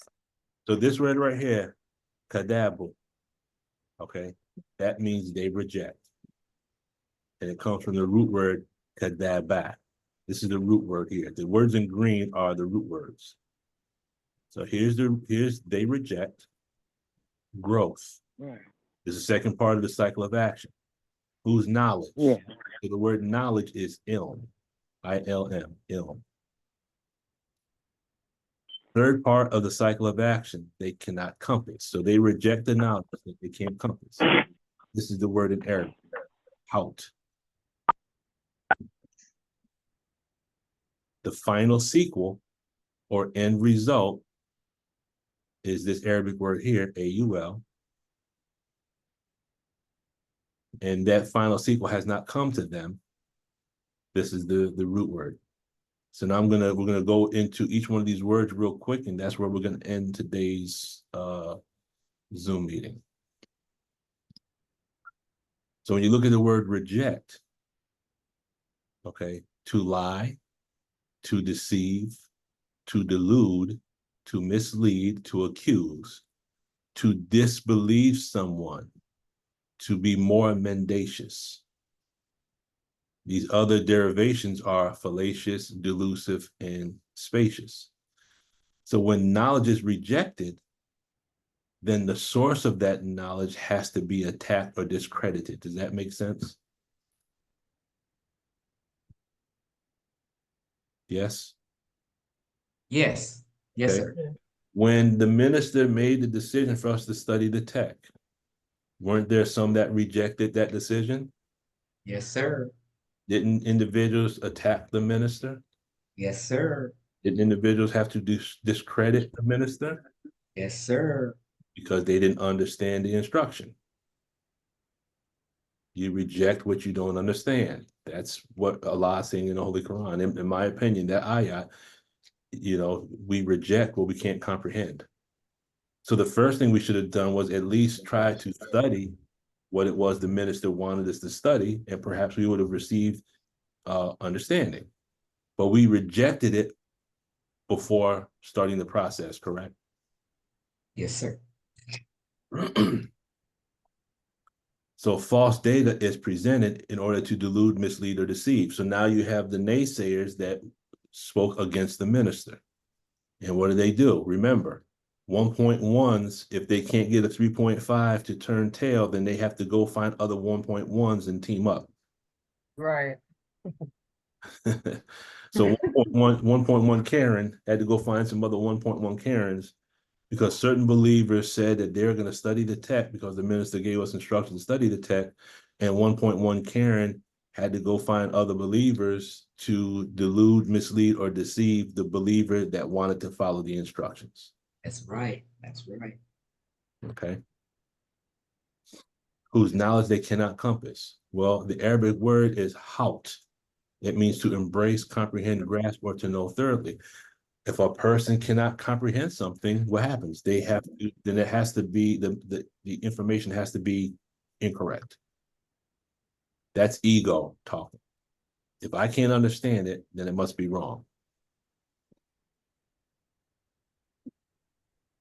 In the dictionary called Lane's Lexicon, this word means to gain mastery, affecting all circumstances of his case.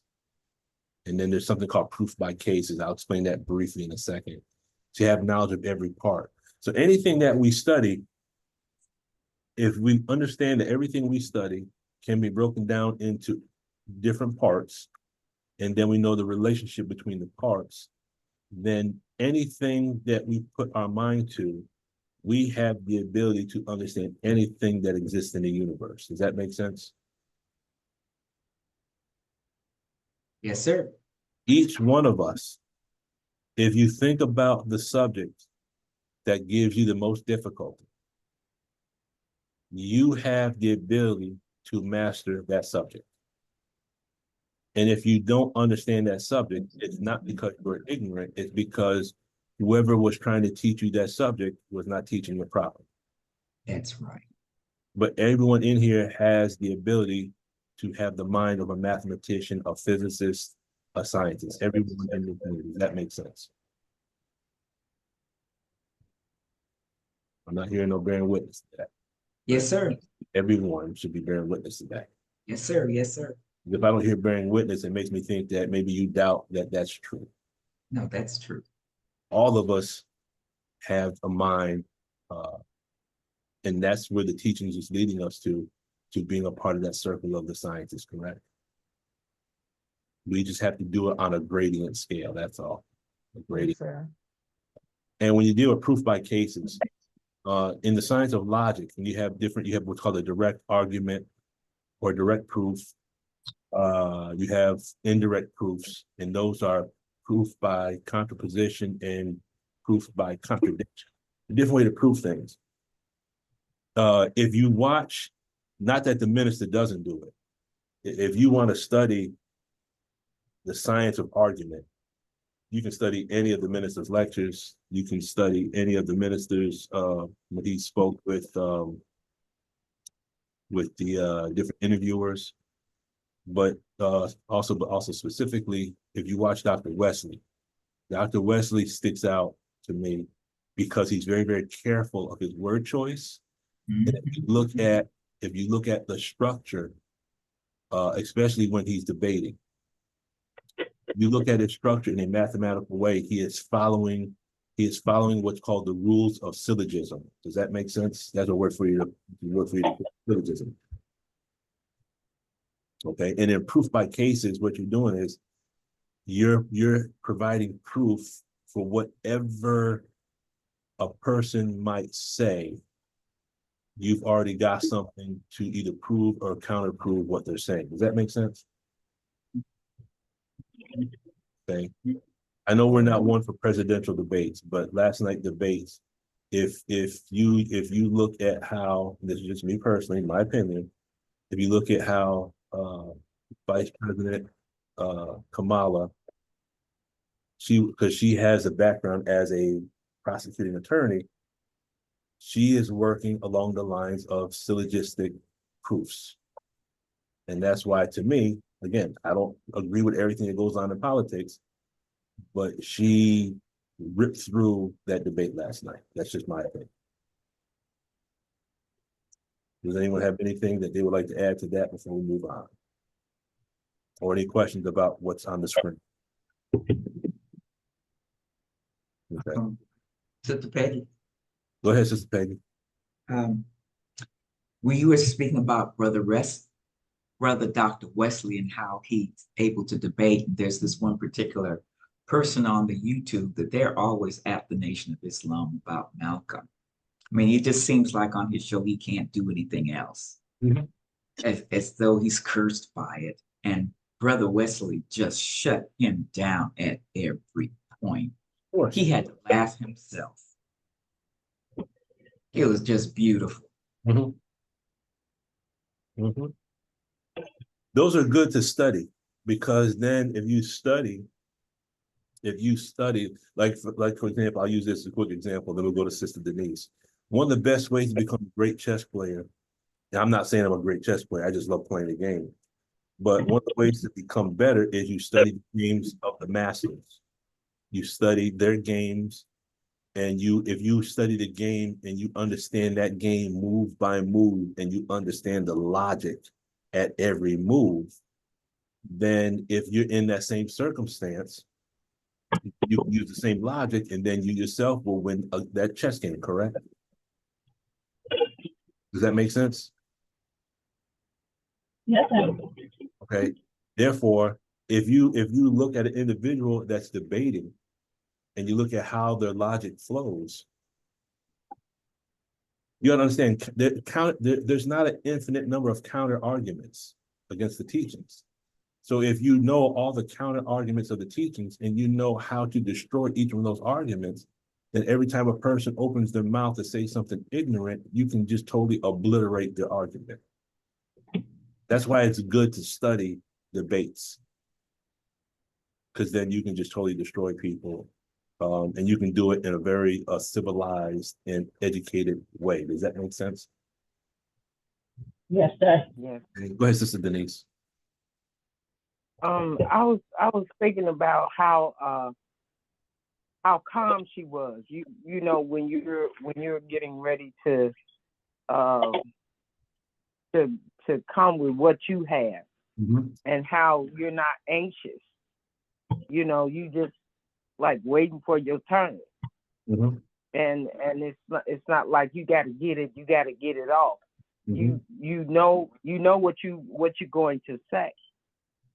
And I looked at that because people can say something and they don't have to say it in anger.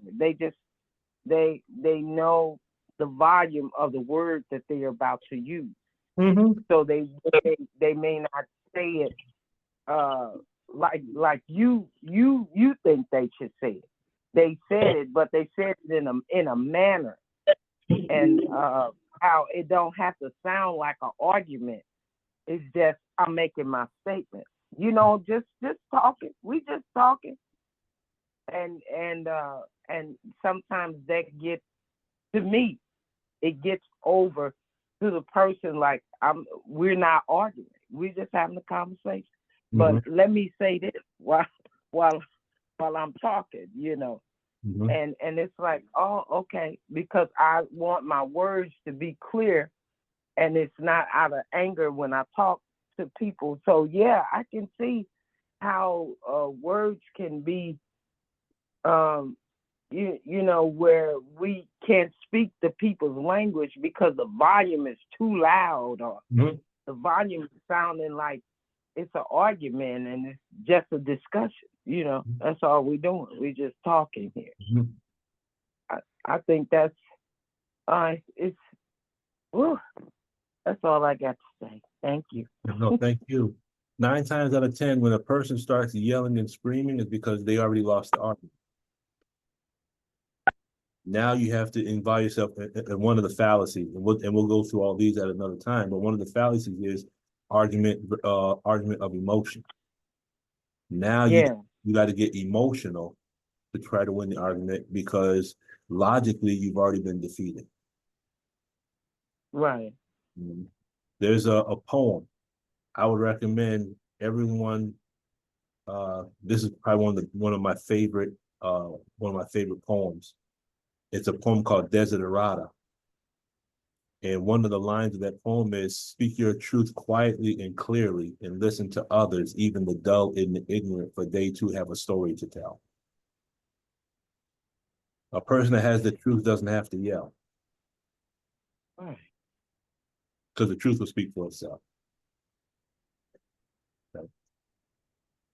So the summary real quick is, when an individual rejects data and then deceives others with regards to information, it could be a sign of the inability to embrace, comprehend, grasp the knowledge of, or gain mastery of the data that's supposed to be the data in question. Okay. So what's the final sequel? Whose final sequel has not yet come to them? Okay. It means to derive, to interpret, or to explain. And also, again, one of the derivation is, here we go, that word again, the fundamental. Okay. So they're unable to derive, interpret, or explain the fundamentals of what they're studying. And one thing that Brother Hubbard says, that if one cannot explain the concept in their own language, then they don't have a grasp or comprehension of that concept. So if you go back to the original ayat, you know, that ayat is telling us that we have to have a certain level of comprehension. Does that all make sense? Yes, sir. Okay. Can Sure. you see where this one ayah is really a summation of what we were just talking about with the concept of blow? Why do people blow from a subject? Because they don't have a thorough comprehension of it. And as a result of not having a thorough comprehension, then they can't explain it either. Does that make sense? Yes, sir. Okay. Yes, sir. So in summary, we can say that there's agreement, ARC, between the foundational concept of study tech, which is what the specific thing we're talking about is the misunderstood word, and the concept of blow, and Surah 10, ayat number 39. It's the inability to compass a subject, as well as the inability to grasp the fundamentals of the concept, and that is rooted in the misunderstanding of words. In this, Brother Hubbard and the study tech, along with the teachings of Most High Elijah Muhammad and the Holy Quran, are in agreement. Can we say that that is true? That is true. Okay. The study tech and what the Holy Quran says is, and what the minister says in Closing the Gap, all have agreement.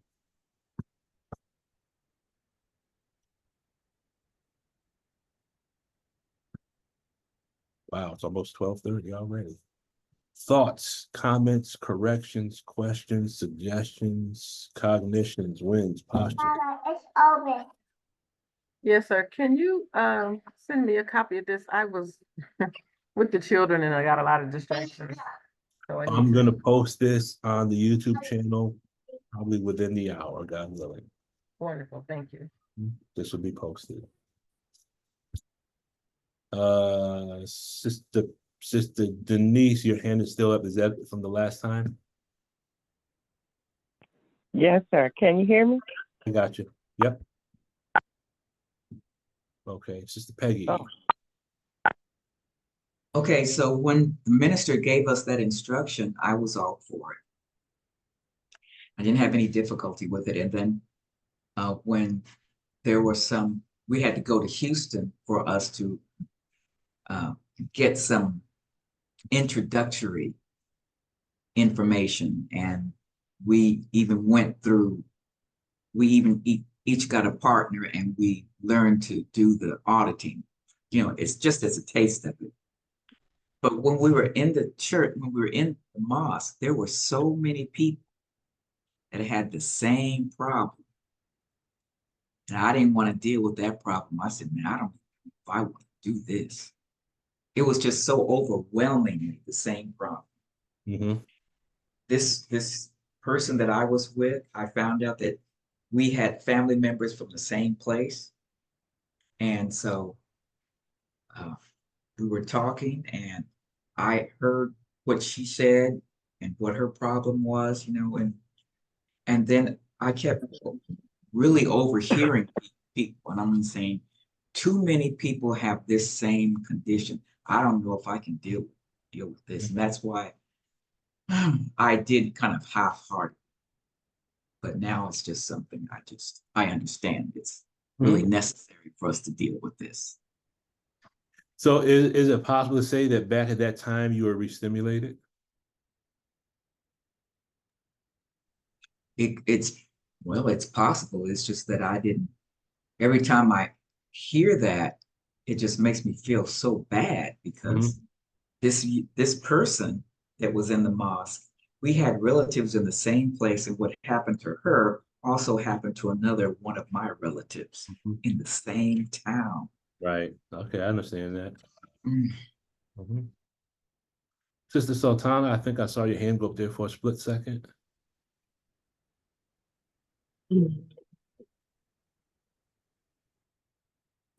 If not, No, that was a mistake. Sorry. not a problem. Not a problem. Okay. Any last words before we wrap it up? Let me look at the chat real quick. Doctor, be serious. I'm gonna be going through that. Sister Shayla had to go. Okay, praise be to Allah. And we got some YouTube channel information here. Great. Okay. All right, going once, going twice. If there's nothing else, did we get any case gain today? Any understanding? Any cognitions? Any wins? Yes. Okay, I guess not.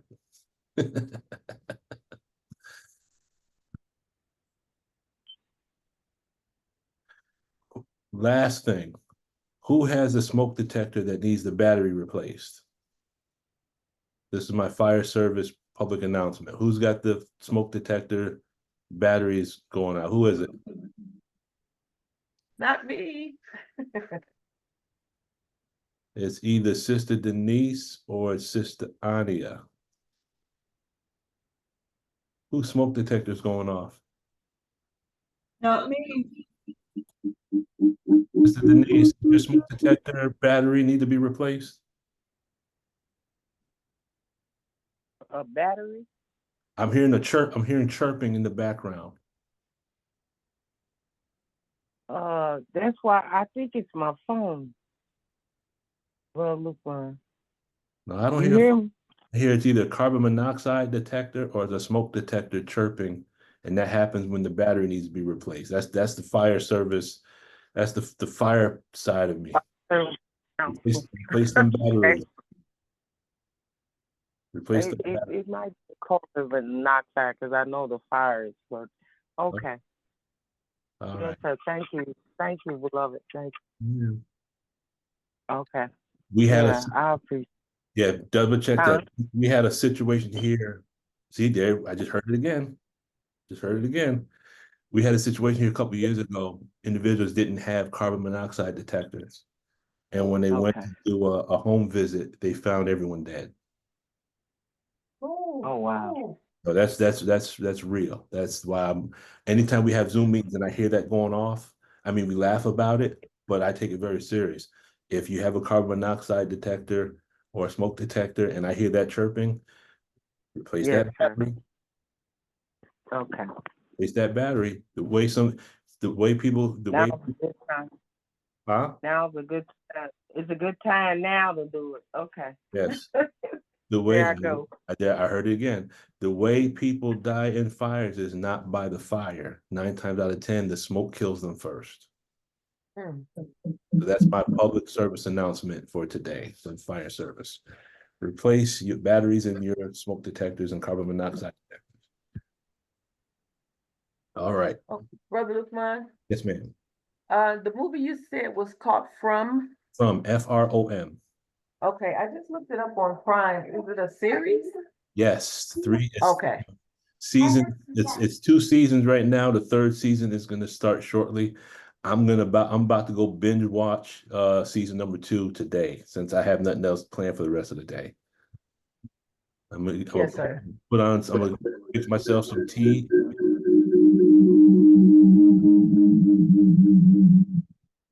Okay, because I just came off of work, and I'm gonna chill for the rest of the day and watch some movies. Yes, sir. I'm gonna try to watch it. I don't usually like scary movies, but You'll I'll be try all to right. watch it. Okay. You'll be all right. All right, family. Thank you for your time and your patience. As always, if you happen to go on the YouTube channel and you're watching the videos, please leave some comments. That's the one thing I'm not saying it's aggravating, but I know that somewhere in those Zoom meetings, there's things that need to be corrected, things that can be improved on, but no one leaves any comments. So leave your comments, send some suggestions, either email or on the comments in the Zoom on the YouTube channel. And with that being said, let us go ahead and close it out in prayer. Attention, pray.